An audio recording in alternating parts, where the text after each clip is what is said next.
on something that is much bigger than yourself. So check your ego at the door. Oh, he looks so good.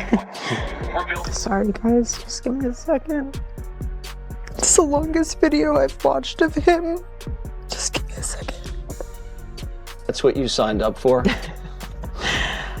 You know, well, no, I didn't sign up for anything. I just married the love of my life. The lack of emotion and the lack of drive that is coming out of Turning Point USA to figure out who killed him. That's what their reaction is. So like, they came to, okay, this is so unnatural, the reaction of these individuals who were so close to him, that the more logical, sensible conclusion is that they actually know where Charlie is and he's perfectly alive. Yeah, that is how absurd they are acting. Just move on, just donate to Turning Point USA. This is what Charlie would want. And that's his legacy. We just nickname her like the Israeli Widowmaker. Like at this point, can we just start going with that fucking nickname? I think that's gonna stick. The Israeli Widowmaker, Mrs. Erika Kirk. What do you guys think? Can we make that one stick? I want to know what your best nickname for Erika Kirk would be. This bitch is fucking nuts. And I don't know about you guys, but Ian was right. Fucking weird, right? Who the fuck says that? Do you guys read Ian's tweet? He goes, I hope if I die, my wife waits a little bit longer before she's... When Erika Kirk sat down for her latest interview, nobody expected the bombshell that would flip the narrative completely. Without dropping a single name, she calmly hinted at carrying untold truths, saying healing only begins once the act ends. It was a brief remark, but the impact cracked open a hidden door. Behind that polished smile, behind the flawless image everyone thought they knew.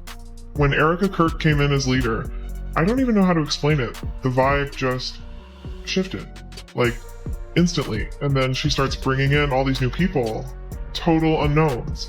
No social media, no LinkedIn, no nothing. It's like they just appeared.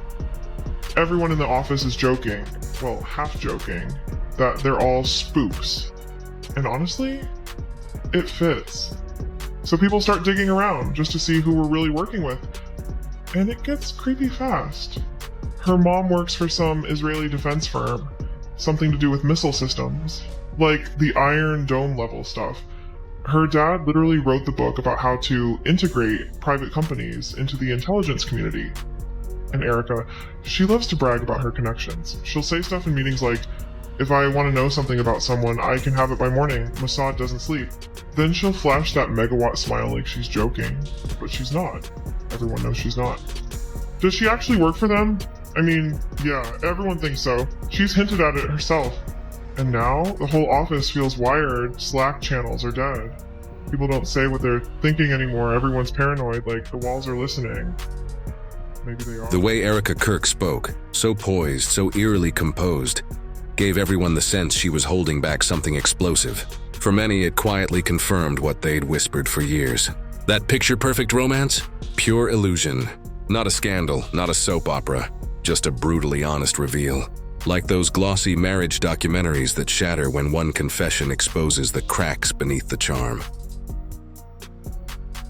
Defense wants to ban cameras in the courtroom. How do you feel about that? There were cameras all over my husband when he was murdered. Including cameras by TPUSA, high-resolution cameras from the back and from the side, and we haven't seen any of that high-resolution footage, which might put to rest some of the conspiracy theories a lot of people have problems with. So yeah, there were cameras all over him, including TPUSA approved cameras. There have been cameras all over my friends and family, mourning. She invited cameras into her most private moments, including the creepy casket scene. So yeah, even she has invited cameras into her private life, as she claims to have been mourning. There have been cameras all over me. There are cameras all over you. You are a public figure and you took the position as the CEO of TPUSA, one of the biggest financial political organizations in human history. And there should be cameras all over you, Erika. I mean, you are pushing the government's official story, and anytime somebody pushes the government's official story, and historically the official story is not the truth, the more cameras, the better, because sunlight is the best disinfectant, right? Analyzing my every move, analyzing my every smile, my every tear. We deserve to have cameras in there. Why not be transparent? There's nothing to hide.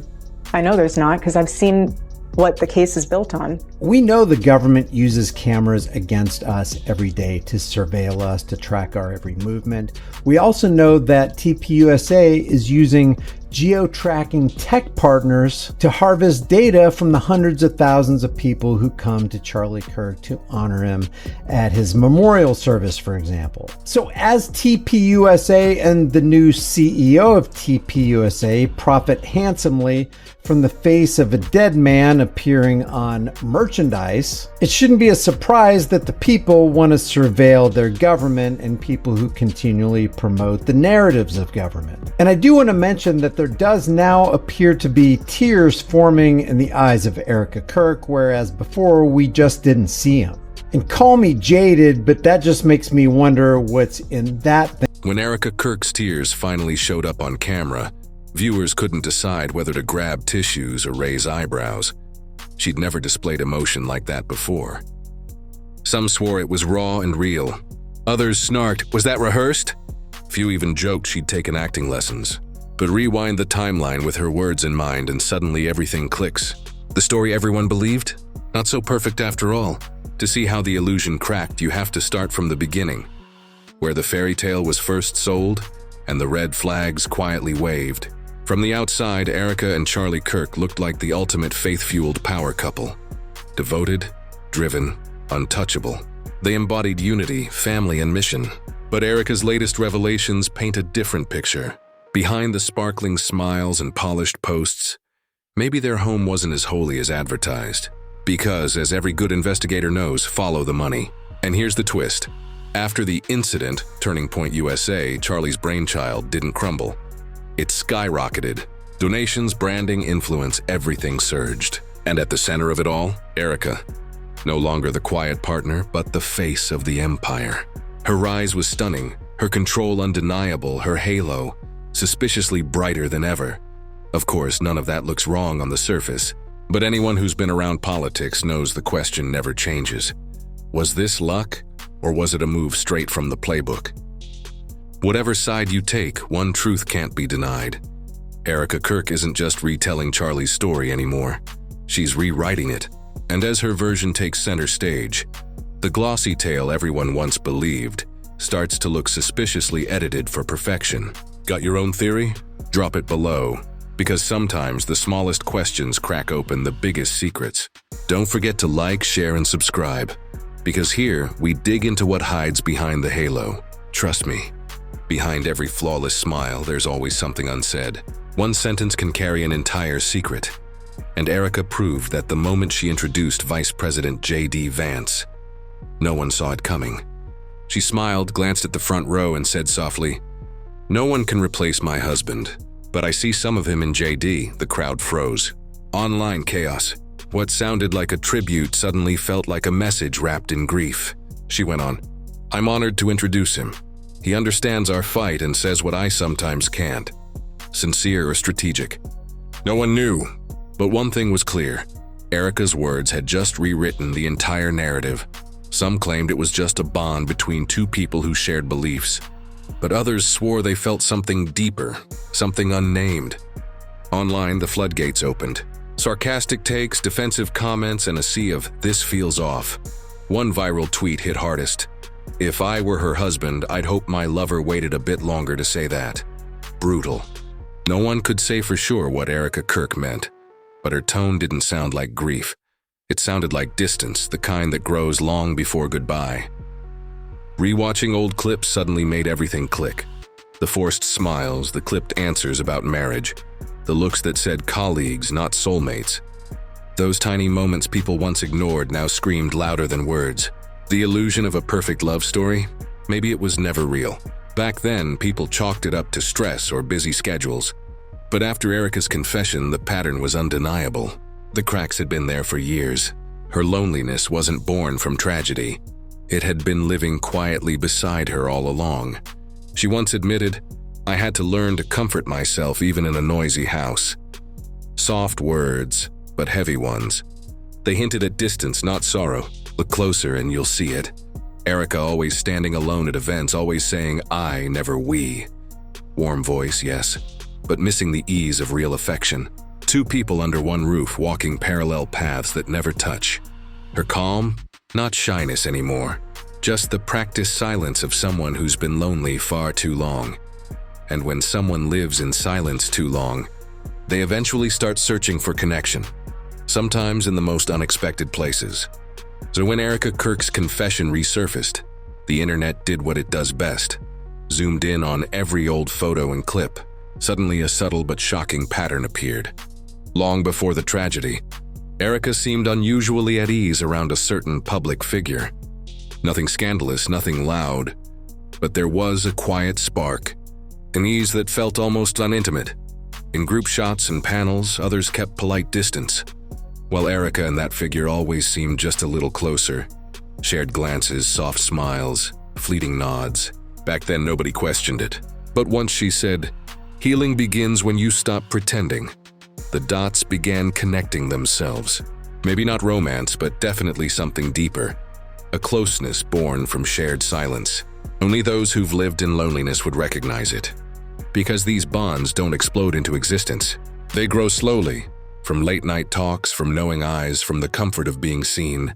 When emptiness lingers too long, even one attentive voice can blur every boundary. And when the tragedy struck, their connection looked less like coincidence and more like something long protected. So when Charlie Kirk was gone, people braced for Erika to disappear from view, to mourn, to heal. But instead she returned, steady, graceful, almost serene. And that calmness, more than anything, left everyone speechless. At the memorial service, Erika Kirk stood before the crowd, her voice steady, clear, untouched by tremor. Tears came, yes, but never the kind that shatter composure. Just enough to look human, never enough to lose control. Many called it strength, grace under unimaginable loss. But others felt something different, a distance, a quietness not of fresh grief, but of someone who had mourned long before the world even knew there was something to mourn. That calmness stirred questions. Was Erika truly grieving, or simply living through the final act of a story she already knew the ending to? Online, the same question echoed again and again. Why doesn't her pain look like shock? Why does it seem rehearsed? Her poise, her faint smile when mentioning Charlie, her perfectly measured words, all seemed to radiate not heartbreak but acceptance. And that acceptance unsettled people more than any tears could. Even her online presence told the same story. No emotional breakdowns, no long silence. Instead, brief reflections about gratitude, letting go, and healing through acceptance. Not the voice of a woman in crisis, but of someone already past the hardest part. As if the grieving had happened off camera, long before the headlines. And so the theories multiplied. Maybe Erika hadn't been blindsided at all. Maybe she had been preparing, for months, maybe longer. People replayed her old interviews and found one line that suddenly sounded hauntingly different. Peace doesn't come from answers. It comes from accepting that some things will never be explained. Once philosophical, now it felt like a clue, a quiet confession hiding in plain sight. Confession hiding in plain sight. She also revealed a season she had to accept, truths she made peace with long before anyone else knew. These weren't the words of someone bewildered, but of someone aware, patient, and ready to move forward. From there, the online world split into two camps. One hailed her as remarkably strong, turning tragedy into purpose. The other camp smelled something off. They argued that no one could appear so composed after losing a loved one, unless the pain had been endured long before the public ever knew. To many, Erika Kirk's memorial didn't feel like a step toward healing. It felt like a pre-written finale. Every detail, her outfit, her gaze, her measured tone, even her hands resting on the podium, radiated finality. Some viewers interpreted it as the serenity of someone who had made peace. Others saw it differently. Acceptance not earned over time, but a hint she had long anticipated the outcome. There was no proof, no documents, no confessions, just intuition and countless questions left hanging. And yet the rumors persisted, because when the apparent story concluded, a new fragment surfaced, making the mystery deeper than ever. One detail captured the public's imagination. Not Erika's words, but the silence of others.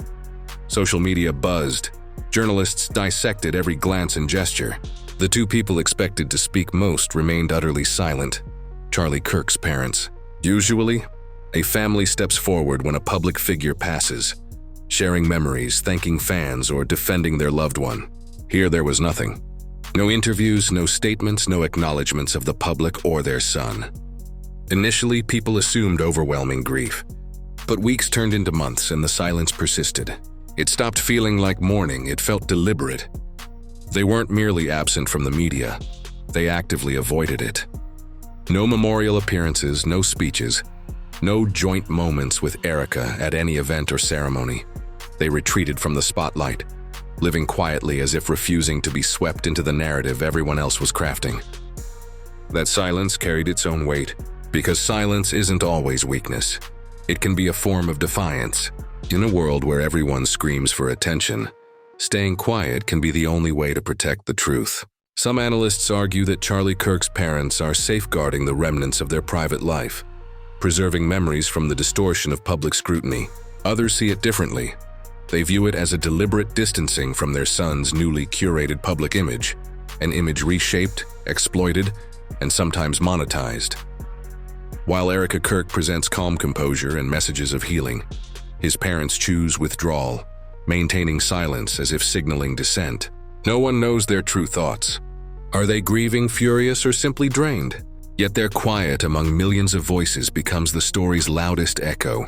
Some claim that in the arena of power and media, refusing the spotlight is courage itself, because sometimes silence is the only way to protect dignity over drama, reality over perception. Of all the words spoken, posts shared, and speeches delivered, it is Charlie Kirk's parents' silence that resonates most, a stark reminder that some pain doesn't need to be broadcast, and truth often lives in the space between two silences. When you place Charlie Kirk's parents quiet beside Erika Kirk's confession, and the murmurs that she wasn't the only one guarding hidden truths, that silence starts to take on weight. It stops feeling like grief and starts feeling like a boundary, a line between what is known and what is deliberately left unsaid. That's when the story begins to shift, not from Erika's words, but from what followed. When she returned to the public eye, no one saw a woman shattered. Instead, she was composed, steady, and consistently accompanied by one particular man. He had been in her orbit long before the incident, before anyone even noticed. When they finally appeared together, their closeness could hardly be accidental. The way he stood, not too near, not too far, offering a subtle sense of protection. The way he spoke of her, softly, cautiously, with a familiarity no one else could match. And the fleeting moments the cameras captured their glances. They weren't two people united by pain, but two people with a long shared history, maintaining distance under the public eye. The ease in their gestures, the natural exchanges, the unspoken understanding, all revealed a bond predating tragedy. Only now could it no longer remain hidden. When Erika once admitted she sought emotional security beyond where it was expected, people finally pieced it together. This was a story of more than loss. It was intimacy cultivated quietly, long before anyone noticed the cracks. For many, the closeness between Erika and this man was no shock. It was inevitable. It simply confirmed what people had long suspected, a feeling sensed, but never proven. The bond had history, and here Charlie Kirk's parents' silence gained a new dimension. Their absence, their refusal to appear, their media avoidance. It no longer looked like fragile grief, but a deliberate statement, as if they refused to endorse the story the public was swallowing. If they knew the marriage was already fractured, perhaps silence was the only respect they could maintain in a narrative they never agreed to. Put it all together, Erika Kirk's confession, the quiet sorrow, the long-standing connection, and Charlie's parents' intentional silence, and the picture becomes clear. That closeness? Not accidental. That silence? Not accidental. The truth wasn't new. It was simply hidden in plain sight. This isn't about rewriting Charlie's legacy or casting blame. It's about realizing the public only saw a facade, not the inner reality. Sometimes a perfect couple exists for appearances, not actual connection.